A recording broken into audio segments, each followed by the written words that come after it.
সারাদিন এত কষ্ট করে সংসারের সব কাজকর্ম গুছানোর পর হঠাৎ যখন দেখতে পাওয়া যায় যে নিজের স্বপ্ন পূরণের জিনিস চোখের সামনে এসে পড়ছে, তো তখন যে কতটা শান্তি পাওয়া যায় আর কতটা যে ভালো লাগে সেটা বলে বোঝানোর মতো ভাষা থাকে না, তাই না? আসসালামু আলাইকুম আমার প্রিয় আপুরা, তোমরা কেমন আছো? আশা করতেছি ভালো আছো। আলহামদুলিল্লাহ, তোমাদের দোয়ায় আমি অসুস্থ এবং ভালো আছি। নাজনীন ব্লগ চ্যানেলে আরো একটা নতুন ভিডিওর সাথে সবাইকে স্বাগত জানাইতেছি।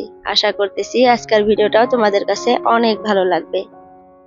তো এই তো দেখো, সকাল সকাল তোমাদের সাথে নিয়ে ভিডিওটা শুরু করে দিলাম। আর আজকে হলো সোমবার, আর এখন ঘড়িতে প্রায় 6:30টার মতো বাজে। তো ঘুম থেকে সকালে 6টায় উঠছি, উঠে নিজে ফ্রেশ হয়েছি, হয়ে তারপরে সোজা কিচেনে চলে আসছি।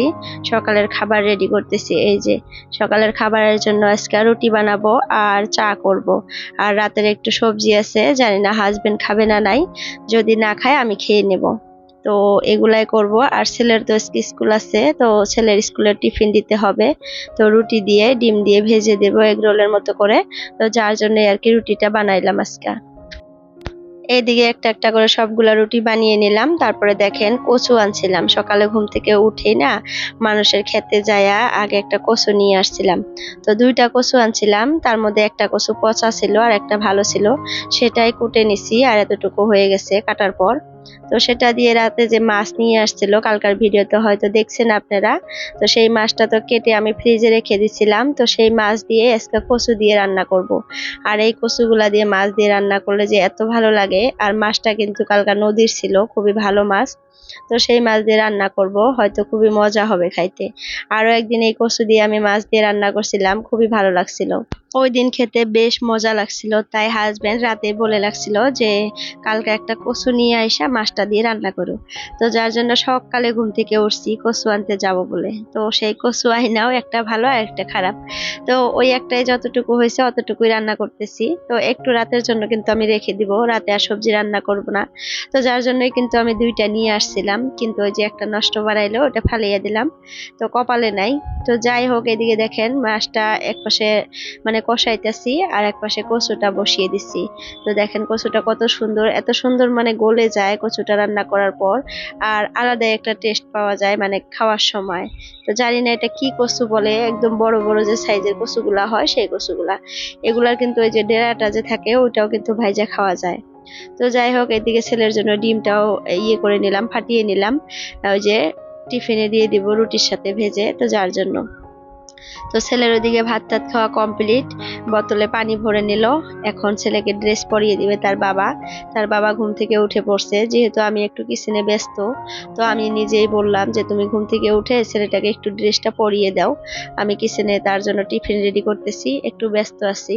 তো যার জন্য সে উঠে পড়লো।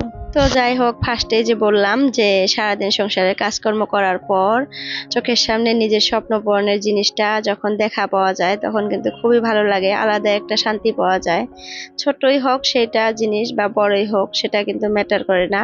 সেটা যদি আপনার আশা থাকে বা স্বপ্ন থাকে সেটাই বেশি বড় কথা, তাই না? তো যাই হোক, সারাদিন তো সংসারের কাজকর্ম করলাম। তারপরে বিকেলে দেখি সেদিন যে আমরা টাইলস গুলা মানে দেখে আসলাম, তারপরে অর্ডার করে রেখে আসছিলাম। তো বিকালবেলা দেখি চলে আসছে, টোটোওয়ালা ভাইয়া নিয়ে আসছে সেই বিলাসীপাড়া থেকে। টোটো দিয়ে নিয়ে আসছে, 2 টোটো হয়েছে আর কি। তো দেখে খুবই ভালো লাগলো। আর জানি না কবে আবার মিস্ত্রি ভাই আসবে সেটা লাগানোর জন্য, যখন আসবে তখন কিন্তু আমি শেয়ার করব।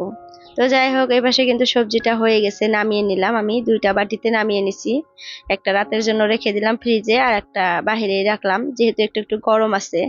বাহিরে রাখলে সারাদিন থাকবে, যদি গন্ধ বের হয়, তো যার জন্য ফ্রিজে রাখলাম। রাতে খাওয়ার প্রায় 10 মিনিট 15 মিনিট আগে যদি বের করে রাখি তাহলে কিন্তু একদম স্বাভাবিক যে সবজিটা রান্না করে খাওয়া হয় ওইরকমই হয়ে যাবে। তো এদিকে এই যে আমরা সকালের টিফিনটা করে নিতেছি, চাটা সব রেডি করে নিয়ে এসে খাইতেছি। আর তোমাদের দাদা দেখো, এই যে মানে সবজিটা যে আছে রাতে সেটা খাবে না বলতেছে। তো আমি খেয়ে নিতেছি, সে চা দিয়েই খাইতেছে। আর মেয়েও কিন্তু ঘুম থেকে উঠে বসতে খেলতেছে ওইদিকে। তো আজকেও না কারেন্টটা খুবই ডিস্টার্ব করতেছে, কয়দিন থেকে আমাদের এখানে কারেন্ট যে এত ডিস্টার্ব করে কি আর বলবো। তো ফ্রিজে যত জিনিস ছিল সবকিছু বের করে নিছি। আর ফ্রিজে যে পানিগুলা মানে বরফ হয়েছিল সেই বরফগুলা গলে গলে মানে তলে পানিগুলা জমা হয়ে গেছে, এত গন্ধ বের হয়েছে আজকে, এটা আবার সাফ করতে লাগবে আমাকে। তো ভাবতেছি সব কাজকর্ম শেষ করে সেটা সাফ করে নিব, মানে ক্লিন করে নিব, পানিগুলা বের করে নিব। তো চা খাওয়া তো কমপ্লিট হয়ে গেল, বাসনগুলো এখন ধুয়ে নেই। সকালে রান্না বান্না করার পরও কিন্তু আমি বাসন ধুইনি, সব বাসন ওইভাবে রাখছিলাম, এখন একবারে ধুয়ে নিলাম সবগুলা বাসন।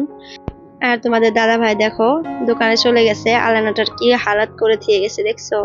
এইভাবে প্রত্যেকদিন মানে অগোছালো করে রেখে যায়, যখন মানে শপে চলে যাবে একটা কাপড় বের করতে নিয়ে দেখা যাবে যে সবগুলা কাপড় একদম এলোমেলো করে ফেলে, আবার আমার গুছাইতে হয়। তো দেখা যাবে সকালে একটা পরে দোকানে চলে গেল, আবার দুপুরে এসে দেখবো যে গোসল টোসল করে আর একটা পরে যাইতেছে, আবার সন্ধ্যাবেলা আসা ওটা খুলে রাখা, আবার রাতে যে একটু মানে বাজারে যাবে আড্ডা দিতে ফ্রেন্ডের সাথে, তখন আবার একটু ভালো ড্রেস পরে যাবে। এইভাবেই মানে সারাদিন ড্রেস চেঞ্জ করতে থাকে। তো যাই হোক আলনাটা গুছিয়ে নিলাম। আমার কামি তো এই সবাই মানে অগোছালো করবে আর আমি খালি গুছিয়ে যাব। তো সেটা গুছিয়ে নিয়ে এখন বিছানাটা একটু পরিষ্কার করে নেই, মানে ঝাড়ু দিয়ে ঝাড়ু মেরে নিলে একটু পরিষ্কার হয়ে যাবে। আজকে বিছানাটা অতটা মানে অগোছালো হয়নি, বিছানার চাদরটা যেমন মানে পাতা ছিল রাতে ওরকমই আছে। তো এখন যেহেতু একটু ঠান্ডা পড়ছে, মানে গরমটা কিন্তু একটু কমছে। এই মানে এক সপ্তাহ যত গরম গেল, কালকার থেকে একটু বৃষ্টি বৃষ্টি পড়তেছে আর একটু ঠান্ডা বাতাস চালাইতেছে। তো সুন্দর মানে ওয়েদারটা খুবই সুন্দর। দেখেন এই যে বাহিরের দৃশ্যটা দেখলেই কিন্তু বোঝা যায় কত সুন্দর দিন না, ঠান্ডা ঠান্ডা মানে ভালো লাগে দেখতে।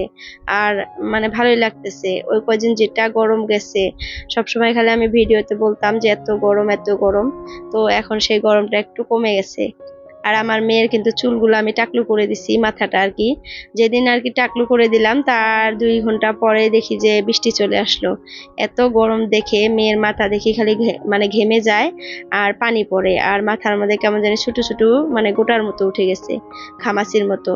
তো সেটা দেখে আমি একটা ব্লেড নিয়ে আসা নিজে মানে চুলগুলা ফালিয়ে দিয়ে টাকলু করে দিচ্ছি। তো তারপরে 2 ঘন্টা পরে দেখি বৃষ্টি চলে আসছে আর খুবই ঠান্ডা পড়ে গেল। তো আমি তখন বললাম যে মেয়ের চুলগুলা ফালানোর পর আল্লাহ ঠান্ডা করে দিল দুনিয়াটা। তো যাই হোক দুনিয়াটা তো ঠান্ডা হয়েছে, এটাই ভালো লাগে।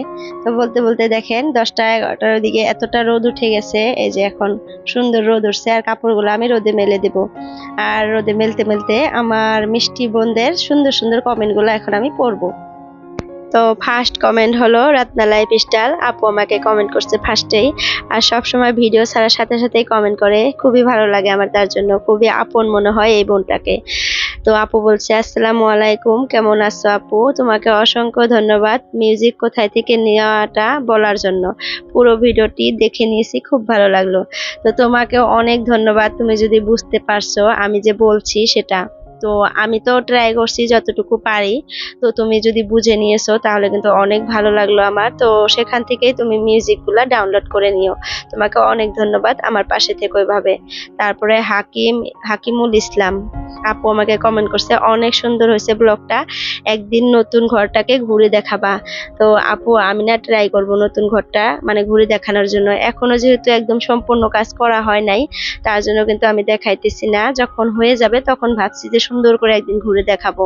তো যাই হোক দেখো এই যে আমি যে বলছিলাম আমাদের টাইলস গুলা দেখো নিয়ে আসছে, এই যে ভাইয়াটা নিয়ে আসছে টোটো দিয়ে। তো সব টাইলস গুলা ঘরের মধ্যে রাখা হইতেছে, তো না যখন লাগাবো তখন কিন্তু তোমাদের সাথে আমি শেয়ার করব। তারপর তানিয়া ব্লগ আপু কমেন্ট করছে, fact mix, Sumaiya Akter, Mariam Reza, sweety life star, Bangladeshi blogger Sneha. তো সবাইকে অনেক ধন্যবাদ আমাকে সুন্দর সুন্দর কমেন্ট করার জন্য। তো সুইটি লাইফস্টাইল ব্লগ থেকে বলছে আসসালামু আলাইকুম আপু, নোটিফিকেশন পেয়ে চলে এলাম, প্রথম লাইক কমেন্ট করে গেলাম, খুব সুন্দর হয়েছে ভিডিওটি আপু, full watch. Thank you so much আপু, তুমি সবসময় আমার এভাবে পাশে থেকো, আমিও কিন্তু তোমার পাশে থাকবো। তো সুমাইয়া আক্তার মিম বলছে মাশাল্লাহ, থ্যাংক ইউ।